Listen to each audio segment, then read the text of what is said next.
I am Rachel Humphrey with DEI Advisors, and we are a nonprofit organization dedicated to empowering personal success in the hospitality industry. And I am very excited today to be joined by a former colleague and great friend of mine, Chirag Shah with AHLA. Chirag, welcome to DEI Advisors. Thank you, Rachel. It's a pleasure to meet you. And thank you to you and Mr. Kong for opportunity to present here. Your podcast is fantastic, and the work that you do is remarkable. I'm very grateful. Well, we are going to jump right in because anyone who knows us know that we could witty banter all day long. But one of the things that I love about the hospitality industry that I know that you spend a lot of time talking about as an industry goes is how anybody can carve out any path they want in hospitality, really with any career track itself. So talk a little bit about who you are, how you ended up where you are today, and then were there any pivotal moments along the way that maybe really focused how your path would go? Yeah, a bit of an unconventional path, I think, to hospitality. I've spent much of my life in government affairs and politics. Grew up in Wisconsin, and my parents are immigrants from India, and they were very civic minded, and they were always encouraging my brother and me to understand the world around us and read current events and be up on the news and things like that. And when I was a kid in the early 90s or so, a neighbor of ours ran for alderman, and my dad was the treasurer of his campaign. And that was the first time I had gotten to campaign for office, knock on doors, and encourage people to get out and vote. And I thought it was the coolest thing. My dad's name was in, I think, size 6 font in the bottom of the sign, Treasurer Kamal Shah. And it was really cool. And so from that point forward, I sort of had the political bug and went on to study political science at Wisconsin, and then went to law school and studied legislation and sort of how laws are made and interpreted. Spent time on a number of political campaigns, and then worked on Capitol Hill. And it was during my time on Capitol Hill working for Congressman Joe Wilson from South Carolina that I got to know the hospitality industry, because he was a real estate attorney. And many of his clients, his first clients when he was first starting out, were hoteliers. They were members of a group called AHLA. I didn't know this at the time, but he brought me into a bunch of these meetings, and he was their real estate attorney, did a lot of their closings, and they were some of his first campaign supporters. And so got to know them pretty well. And I worked on a presidential campaign in 2012 at the RNC. We lost badly that year. And I got a call from AHLA saying, hey, this might be an interesting opportunity to open the DC office for the organization.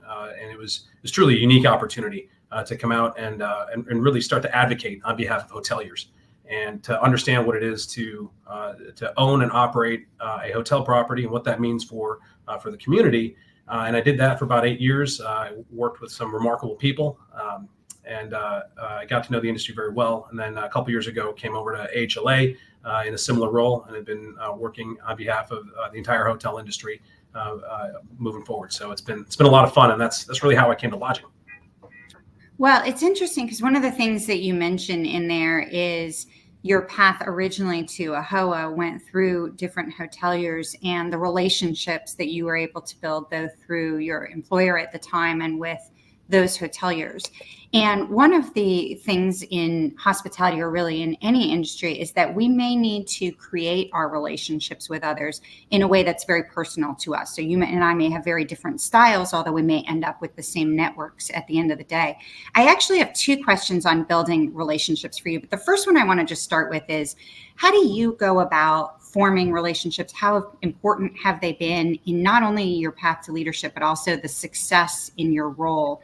And then the second part of that question is, because of the lobbying and the advocacy work, you are on election cycles. So you are constantly building relationships, and then potentially those relationships are starting from square one every 2 years, or perhaps more frequently at the local level. How do you learn to pivot and take what you've learned maybe from some of those earlier relationships, knowing that you're going to have to start from scratch on a lot of election cycles? Yeah, I look at it as a quality versus quantity exercise, because as you get to know somebody, you actually want to get to know them. DC and the world of politics and government is oftentimes transactional. and sort of you're looking for something from somebody and they're looking for something from you, and that is so uncomfortable for me. That whole idea of a transactional relationship just is not particularly something that I enjoy doing, and really don't want to really engage in that type of thing, even though that's sort of generally the feel here, the vibe, as the kids like to say, here in DC. And so spending more time with fewer people, I think, is a great way to do it. And then also working with people when you don't want something, when you don't need something from them. That is really the best time to get to know somebody and actually spend a decent amount of time talking about things that they're interested in. Following up with a handwritten note is the lesson I learned from somebody on this discussion, that is an art form. Really, there's a right way to do it, and there's it's something that's really meaningful to actually come back and have a long-term relationship with somebody, instead of just getting something from them and moving on. Sending them articles when something interesting comes up, and really just having a decent amount of time to spend with them, either in person, virtually, and in a variety of different ways of communication. That's to me what has always been helpful. Whether it's a member of Congress, whether it is a congressional staff person, whether it's an industry leader, whether it's somebody starting out in the industry, it really is an opportunity to if you're genuinely interested in what they have to say, I think they'll reciprocate in a lot of ways too. Well, I love the concept of the genuine interest in somebody. The handwritten note. I could not think more highly of a good old-fashioned handwritten note, and really the impact it has to be memorable to someone, or the joy that people get when they receive them, because it's so unexpected nowadays. And don't forget the stamp either. I have a friend who takes a particular pride in finding the right stamps. Whether it's an American flag stamp, or perhaps a stamp bearing a particular vegetable on it, like an okra or something else, who's been known to send stamps like that. So something also to keep in mind. The stamps and the pens used to write the notes themselves, for certain. That's right. One of the other ways that you have built a lot of relationships is that you have a deep commitment to some boards, associations, and nonprofits that actually are not part of the hospitality industry. Why are those roles important for you? And from a leadership standpoint, how can you learn different leadership aspects, or maybe what are some of the lessons you've learned in those roles that are very different from your day job roles? Yeah, one of the things that I've enjoyed most in my life has been pivotal for my just growth as a person, as well as in this industry and in government politics overall, has been a program called Badger Boy State. It is put on by the American Legion. There's a boys state and a girls state program in every state, and it's a leadership workshop that teaches civics and the importance of service to the community. And I've been a counselor there for more than 20 years, and it's for high school students as they're emerging into their senior year. And you really get to understand what motivates people and share with them. I was a student there when I was a junior in high school, and I've been returning every year since. And you really understand what motivates people, especially as kids. They're developing their sense of who they are, and you can really share with them some of the lived experiences that you've had. And that's what I've been able to do in government, in politics, in leadership, and really in life. And it's really an unvarnished opportunity to see somebody come out of their shell and to really adapt their own style. And that's been a program that has been so important to me over the years, and it's really been instrumental in who I am as a person. And so it's a volunteer organization. It's a tremendous group, and many of the relationships that I've had, whether it's as public officials who've gone through that experience in their home states, or other folks that have really run through that program, that's come up time and time again. And so that's one of the reasons I've really enjoyed going through that and sharing that experience with others. Well, I have loved to see in the years that I have known you how important that commitment to remaining a part of Boys State is, whether it be family or work or other things. You're always carving that time out. I'm curious if there's a lesson that maybe you remember from your junior year when you were there as a camper as opposed to a counselor that maybe sticks with you today, or in moments of leadership now, you're reminded of, oh, I know that I first heard this or first developed this when I was with Boys State. Yeah, it's a lesson that I learned when I was there. It is something that I've taken with me from that time. It is ambition is a great thing. One of the unique hallmarks about that program is that you're put into a circumstance. There are 1,000 other kids there. Nobody knew anybody else, and they design it that way. So it's a week-long experience, and you're put in college dorms, and you literally know nobody. And so whatever reputation you might have, whether it's positive, popular, it doesn't matter. You're learning how to interact with other people, and so I got into the program and started thinking, okay, there are ways to advance and learn, and really take advantage of the opportunities that are in front of me. And one of my counselors at the time, Bob, somebody who is very dear to me, he passed away not too long ago, but he taught me that ambition is really important. It's not a dirty word. It is something that is great. You can take advantage of the circumstances that you're in, and then look to what's next, and find out what are the opportunities to go there, and set your goal, set your mind, and drive towards it. Figure out what it's going to take to get there, and then go after it hard. And that is something that I've really embraced personally and professionally, and that's one of the lessons I took away from Boise State. Ambition is a good thing. I like that a lot. Much like we are today, you do a lot of public speaking. Your public speaking can be in a lot of different form. You've certainly got conference speaking, speaking to your team, speaking to the boards you serve through your association work. It can also be certainly with elected officials and others. Is that something you've always been comfortable with? Is it something you have preparation strategies today? What are your overall thoughts on public speaking? Yeah, so I was a Husky Indian vegetarian kid growing up in Wisconsin. And so sports was never going to be my forte. And so when I was in high school, I spent a lot of time doing speech and debate. And so it was one of the things that I really loved was engaging in public speaking in front of a variety of groups, building an argument, but also being able to share a story. And that was something that I learned from a young age. My teachers really encouraged me, and it's something that I took, did throughout college, really enjoyed in law school, and even in my in political career. One of the things that I enjoyed most was when I was running the Attorney General's race in Wisconsin in 2010 was debate prep. And so working with the Attorney General, the various legal advisors that he had, and we sat there and went through line by line about preparation for how do you debate with a candidate from the opposite side, and how do you convince an electorate that this is something that is beneficial to them, and that's why they should vote for you. And I've done that throughout my career. And so whether it's been speaking to a small number of folks or large groups of individuals, one of the lessons that I took was from my dad. He was always particular, whether it was a competition of any kind or something you want to prepare for. It's visualize success before you do it. And so I've long heeded those words in terms before I go out and speak in front of a group. I try to visualize what it looks like, whether that's going to be a large audience or an intimate group. And then I also think to the late, great Aaron Rodgers, who always talks about confidence through preparation.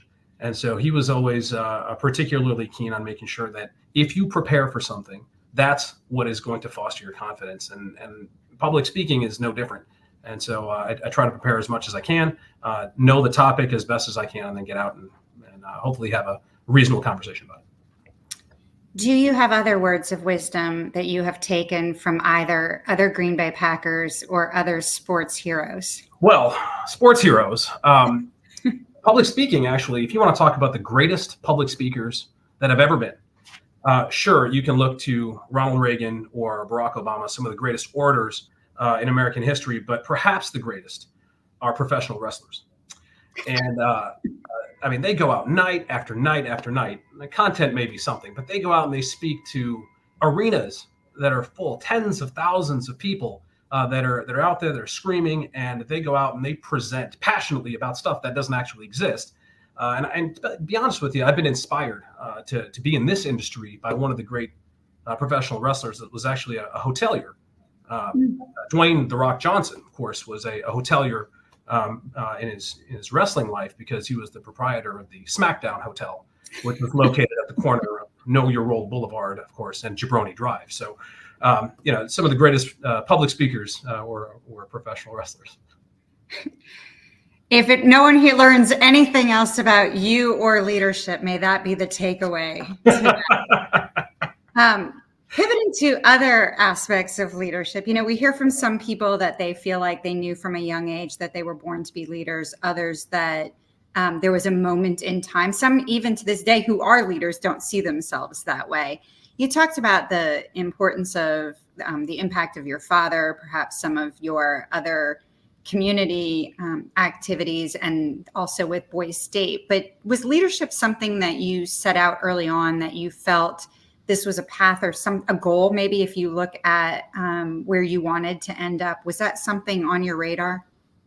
I think I've fallen into it in some ways, but I do really look to the examples set by those around me. My dad has always been a leader in our community at home, whether it's our temple community, whether it's our social community. He's always been a leader. My brother has always been an extraordinary leader. He leads his own company now, but I've always looked to them first, and then a lot of the folks around me. Political leadership has been significant. Those folks who really lead in public service have inspired me in a lot of ways, and so I try to take some of the attributes that I've learned from them, and as I, whether it's throughout the career or other volunteer organizations, it's been opportunities that I've been afforded and have been able to participate in, and sort of worked out that way.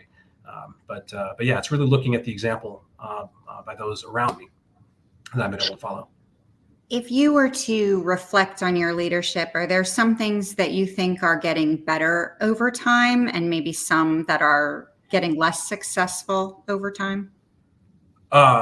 Patience, I think that sort of comes and goes. I've been trying to be more patient, but sometimes you get impatient when things happen, especially when you in the line of work that we're in. Congress works like molasses in January.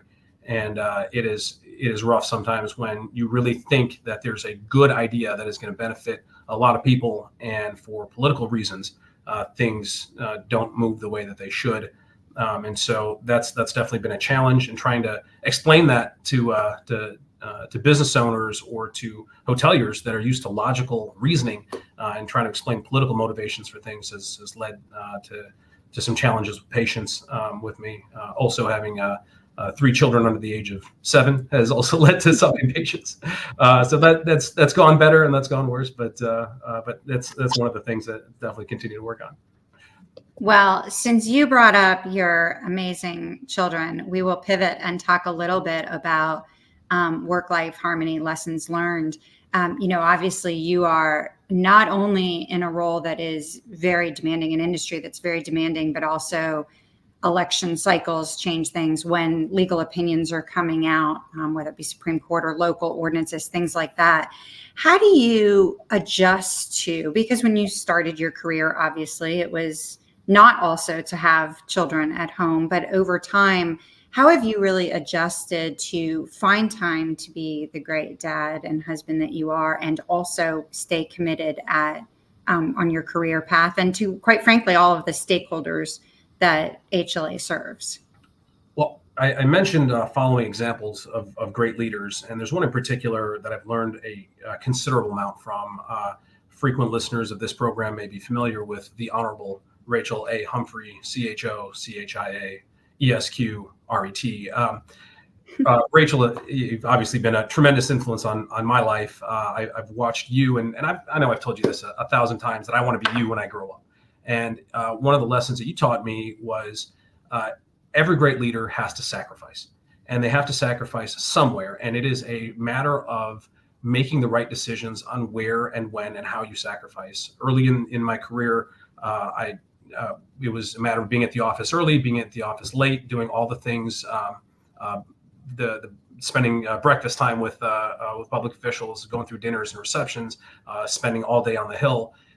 And now, as I've learned from you in particular, family life is absolutely critical, and especially being there early with kids as they're growing up. And so I've been able to build in with a wonderful organization to work for. They've been tremendously supportive, but being able to figure out, how do I make sure that I'm there with the kids? One of the things I love doing most with them, with my wife, with the family, is cooking with the kids and finding time to really foster that interest and excitement with them.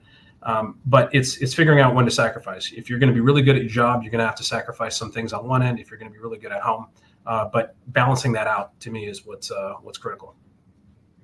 What about on the, one of the things I get asked a lot, especially moderating panels, is how leaders lead. And I've kind of used that as a bucket for, are you responding to your own email? Do you go on vacation? Do you exercise? Do you have hobbies? All of these types of things that people are wondering as your career advances and you're now pulled in a lot of different directions. What does the rest of your time look like? Yeah, I mean, right now I'm loving most minutes of it with little kids at home.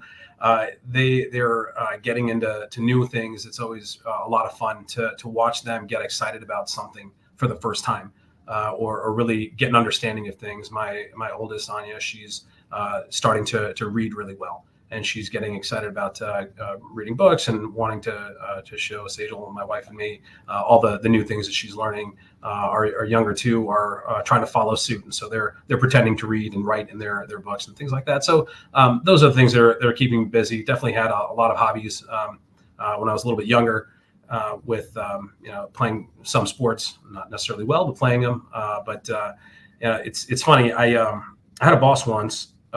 This was when I was working on. I was interviewing for a political job to run a campaign, and a boss sits down and he says, "Are you good at golf?"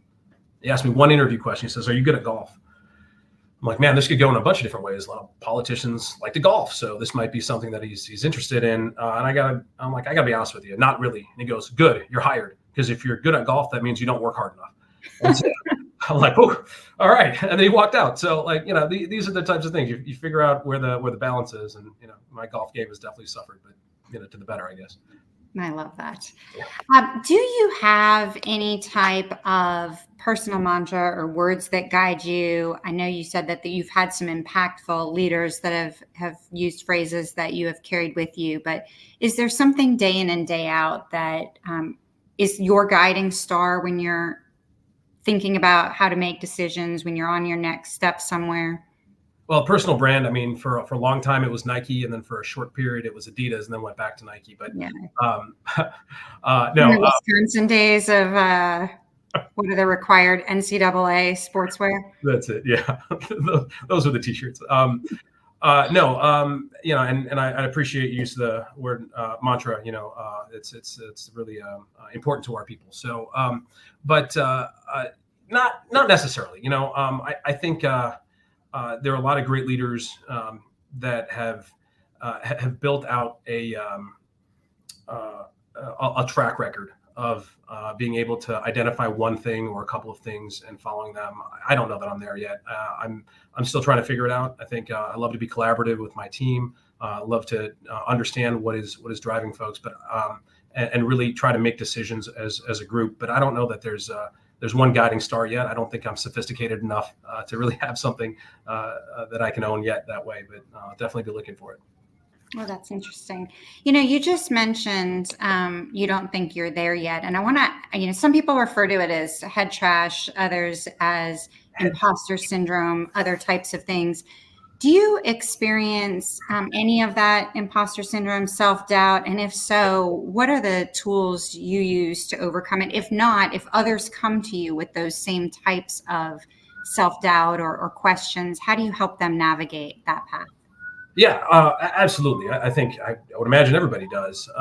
And at some point, I'm certainly in that category. I mentioned even from a young age, things were tough. I was always different, and so fitting in was always a little awkward and clunky. I was the Indian guy in the Republican Party of Wisconsin, so I definitely stuck out.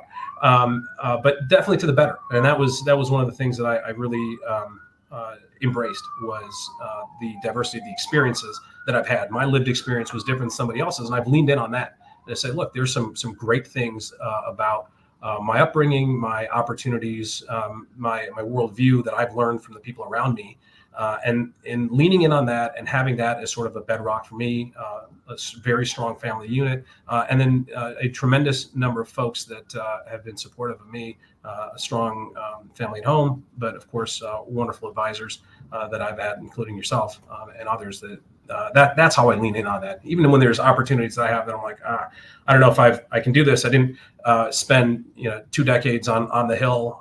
I never litigated before a court.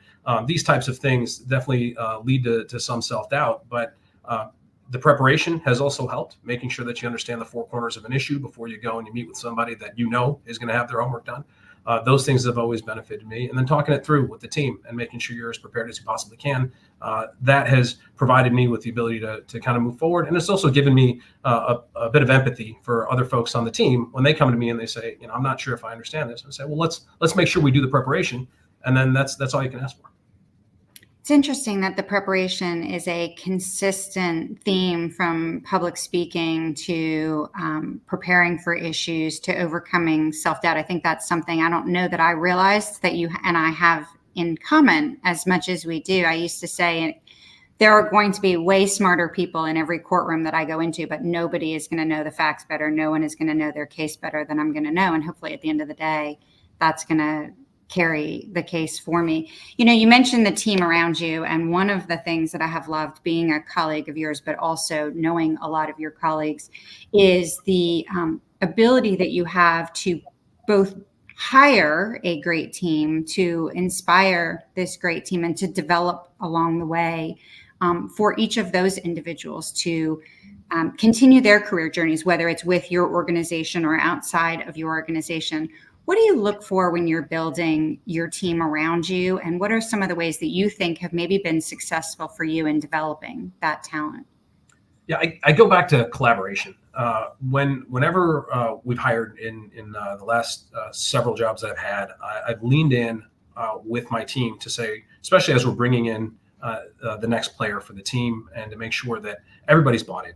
We go through the process together. We'll review resumes together. We'll talk it through. And certainly the responsibility is on me, but I think the decision-making process and being collaborative in that way really provides buy-in.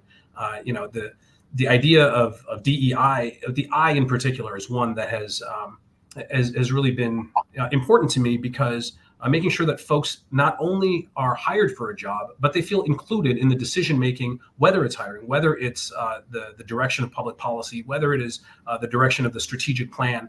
If folks feel included, they're going to have buy-in. They're going to show up early. They're going to stay late. They're going to think about making sure the team is successful at all times. And that has been something that I think has been extremely positive. That has been extremely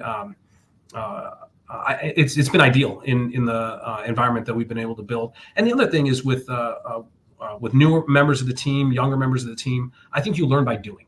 And so DC has always been a very you got to pay your dues or some sort of mentality like that. I think there's some value or some rationale to that, but I think throwing people in, that's how I learned. When I first started out, my boss always said, okay, you're going to go and you're going to have this meeting. You're going to talk to this member of Congress. And I'm like, am I able to talk to this member? I was, pretty young.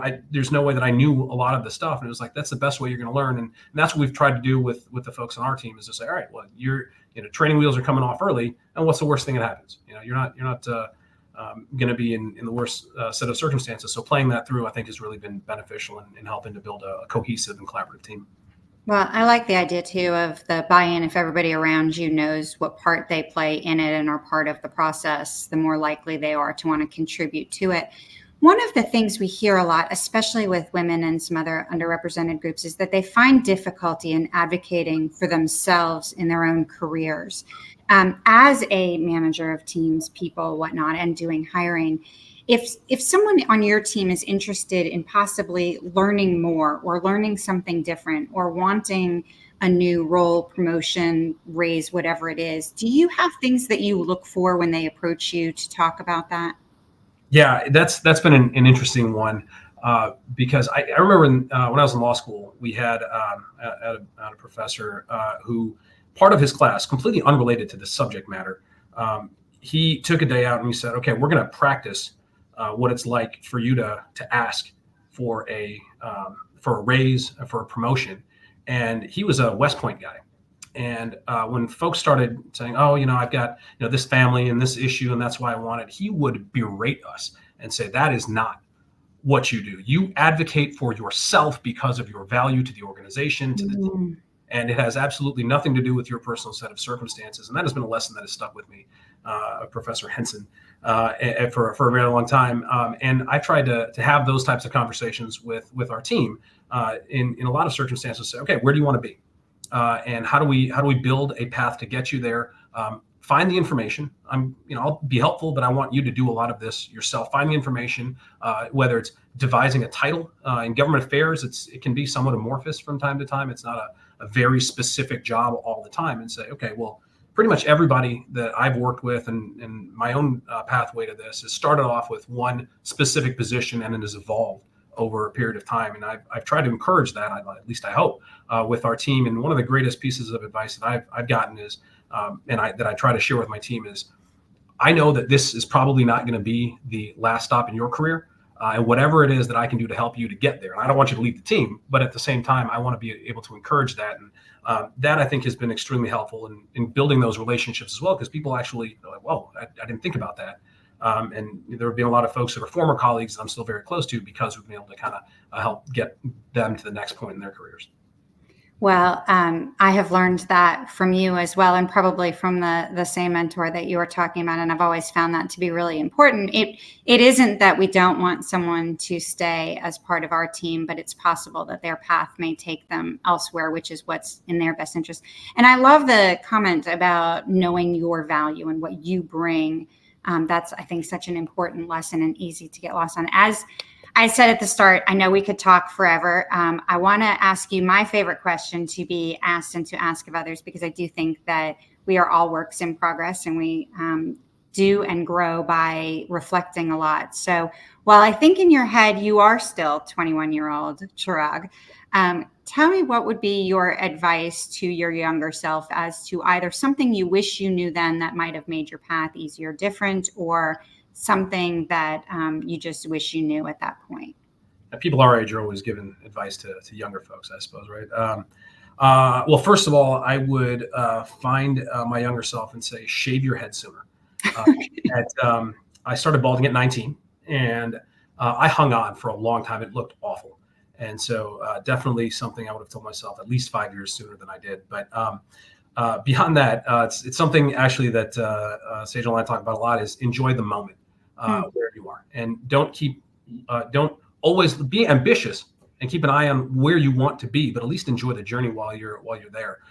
And I always have to find myself or remind myself to do that. And I would tell my younger self to do the same thing, because that's really the crucible in which you learn. That's the mistakes that you make. That's the lessons that you take away. But it's also the successes that you enjoy and that you can go back and look to, that will sort of breed the next round of success, and to enjoy those moments, whether it's professional and sort of the fights that you're in, at least in the public policy space. What is it that was successful in one area that you can carry over to the next, or the personal world that you're thinking of? Because you don't always go back and look at pictures and say, oh man, I wish I could go back to that time. But if you enjoy it in that moment, you're not going to necessarily have any regrets. And so enjoy that moment, I think, is probably a great one.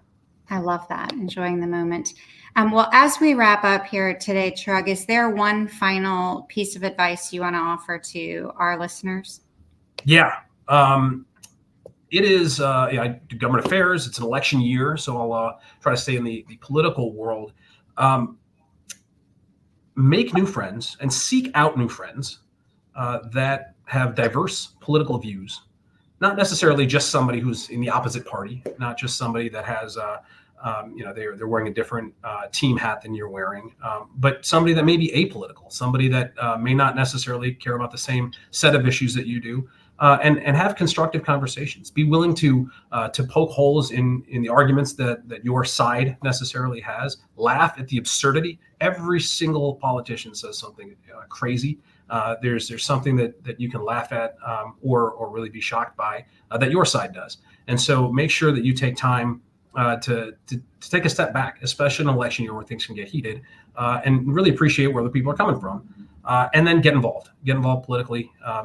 These are things for our industry that are absolutely critical. AHLA has the Platform Hotels Act, which is so important for folks in our industry to get out and really share their stories with their public officials. They're going to listen to us as an industry and really drive the legislative and policy agenda forward. And so I think it's absolutely critical to really embrace the role of advocacy, particularly in this election year. So be curious and be engaged. I like it. Well, any of our listeners who thought that I was going to end today without sharing why I asked you to be on the show, which has become a trademark of mine of sorts, will not be disappointed, because I am going to share. You have been, for me, an incredible friend and colleague and strategic advisor, and someone who has taught me the ropes from early on as I made the career pivot to be an association executive, what it means to build relationships, to understand the industry, to be a loyal and faithful team member and colleague. And I'm grateful for that, as well as watching how you fight for and advocate for the hospitality industry every single day. And we are all better for it. So I am incredibly grateful for your time. I'm grateful that you joined me today. I know that we have run over. It's remarkable. I thought it would run on for about 4 hours. But I would say thank you to you. Before I do, just anyone who's listening, I hope you've enjoyed my time with Chirag today as much as I have.